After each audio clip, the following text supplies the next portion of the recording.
want to go to the show where you eat the banana out the. Which one is that? This is the banana bar. That's the banana bar? Yeah, you and wear they have the banana in the coochie? And ping pong balls. And you have to go. Yes.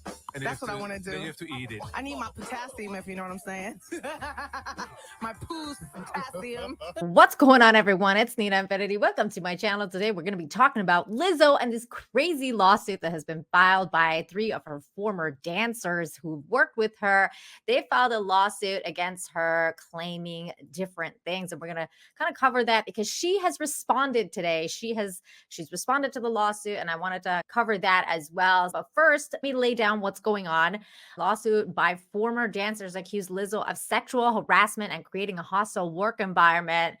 So the suit claims that Lizzo pressured the dancers to engage with nude performers at a club in Amsterdam and shamed one of them for her weight gain before firing her.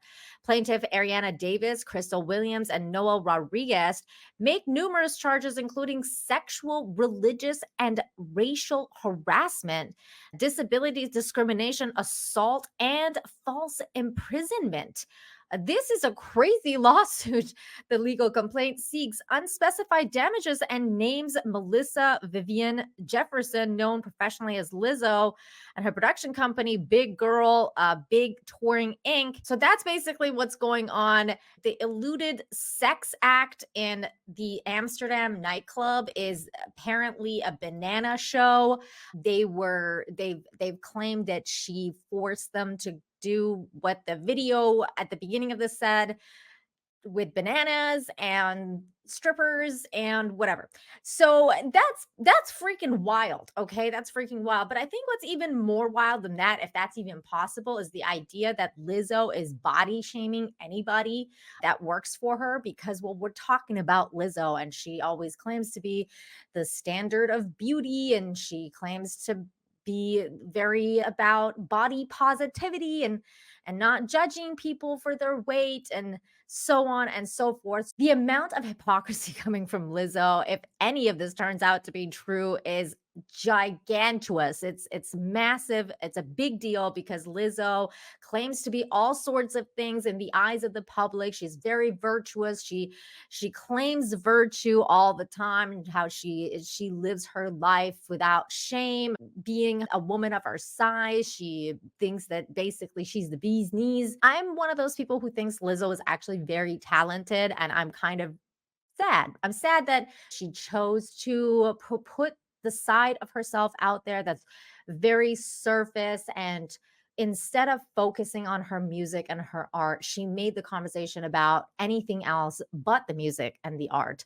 These ladies, by the way, were apparently not alone in how they felt, because another person came forward right after the lawsuit dropped and claimed similar things. This is another person. Filmmaker says that she walked away from Lizzo's documentary because the singer was arrogant, self-centered, and unkind. And this person is known as Sophia Nali Allison. So she's also experienced not great things dealing with Lizzo, and she spoke out about it after this lawsuit. Now, Lizzo has responded. Lizzo has responded to these outrageous allegations. Yes, that's exactly what she called them. She called them outrageous. This is basically what's going on now. Let's take it to trial. Plaintiff's attorney reacts after Lizzo pushes back on sexual harassment and discrimination. And you know what we're going to do first is we're going to read her statement that she's posted on Instagram. These last few days have been gut-wrenching, difficult, and overwhelmingly disappointing. My work ethic, morals, and respectfulness have been questioned. My character has been criticized. Usually I choose not to respond to false allegations, but these are as unbelievable as they sound and too outrageous not to be addressed. These sensationalized stories are coming from former employees who admitted that they were told their behavior on tour was inappropriate and unprofessional. So she's victim blaming. Is that what she's doing? And as an artist, I have always been very passionate about what I do. I take my music and my performances seriously because at the end of the day, I only want to put out the best art that represents me and my fans. With passion comes hard work and high standards. Sometimes I have to make hard decisions, but it's never my intention to make anyone feel uncomfortable or like they aren't valued as an important part of the team.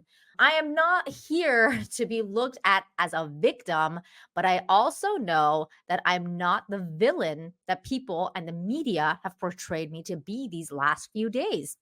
I'm very open with my sexuality and expressing myself, but I cannot accept or allow people to use that openness to make me out to be something that I'm not. We saw how open she is with her personality. I mean, I'm sure you've seen pictures of her online and the video at the beginning of this about her comments on the potassium. That is not in question at all. But she thinks she's being taken advantage of. She's the victim, guys. In all of this, she's the victim. There is nothing I take more seriously than the respect we deserve as women in the world. I know what it feels like to be body shamed on a daily basis and would absolutely never criticize or terminate an employee because of their weight. So she's definitely clapping back against that allegation about body positivity, which seems to be the most outrageous one. I'm not going to lie, because it just feels really out of character for her, for someone who is as involved as she is about the body positivity movement, for her to be s- fat shaming anybody. It just seems unbelievable.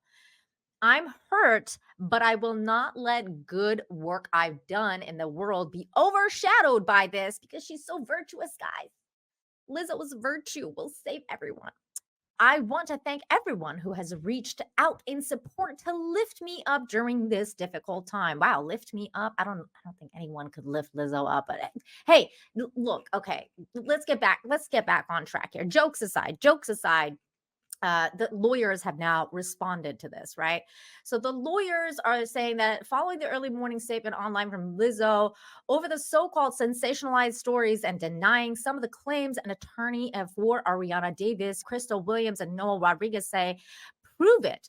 Given Lizzo is denying that any of this happened, let's take it to trial, said Niyama Rahmini, president of West Coast Employee Lawyers. More witnesses are coming forward every day, collaborating the plaintiffs' allegations. So we're looking forward to facing Lizzo and her team in court. So this is what's going on currently, and I'm sure there's going to be more developing as time goes on.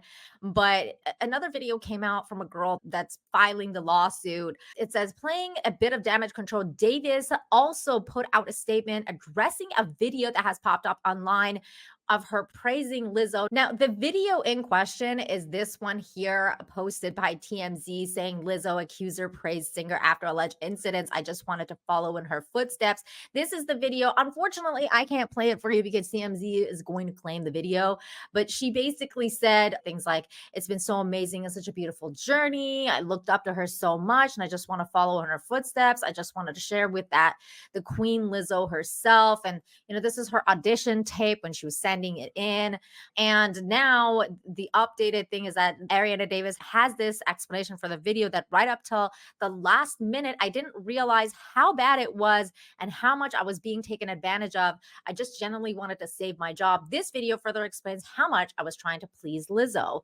This lawsuit is really interesting to me because we're talking about a very famous person here. We're talking about a very famous woman, someone who is very vocal about a lot of things and virtue signals constantly.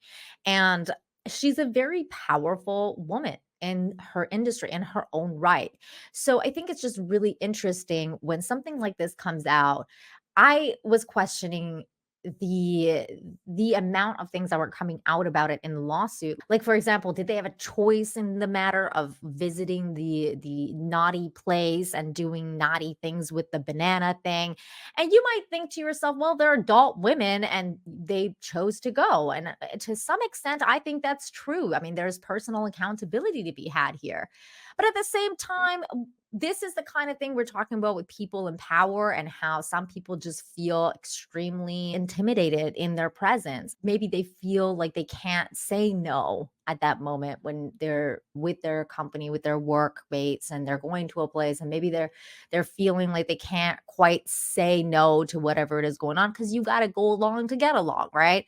And maybe that is making you feel incredibly uncomfortable, but at the same time, you're just kind of going because you want the paycheck. Or maybe at the same time, like this girl, Arianna, that posted that video, that you admire her, like you admire this person so much that maybe you're overlooking so many red flags and you're overlooking all these different things. And you're just kind of telling yourself, I'm going to keep doing this. I'm going to keep doing this. But to what end, right? To a point where you finally get to a place where you're like, look, this is not what I signed up for. And then you have a conversation, let's say, with other people, and then everything falls into place because other people are also feeling uncomfortable like you are, but they're not saying anything. And then you're all like, wait a minute, we're all feeling uncomfortable about this. So it's just a really interesting perspective because we're talking about a woman here.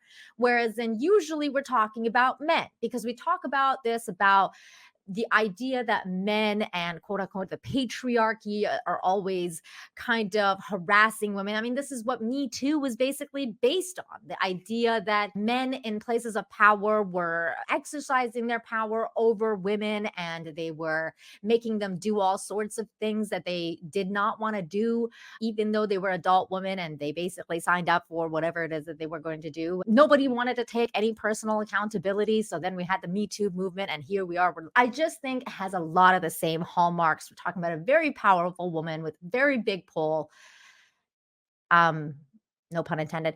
I just think that there's a lot of questions to be had here. And this is going to be an interesting one that I'm going to be following because I find it fascinating when hypocrites get exposed. I find the psychology of power dynamics very fascinating. So you might be asking yourself, like, Nina, why do you care? I care because we're living in a world where a person like Lizzo is having a big effect on the upbringing of young women and young girls, whether it's about body positivity, whether it's about how you treat yourself, whether it's about how you treat others. She is supposed to be an example of that. And I find it very fascinating what's happening with her now. What do you guys think about what's happening? Do you guys think Lizzo is victim blaming? Do you think that she's right? And do you think that these girls are just making things up? How do you feel about it? Do you care? Do you not care?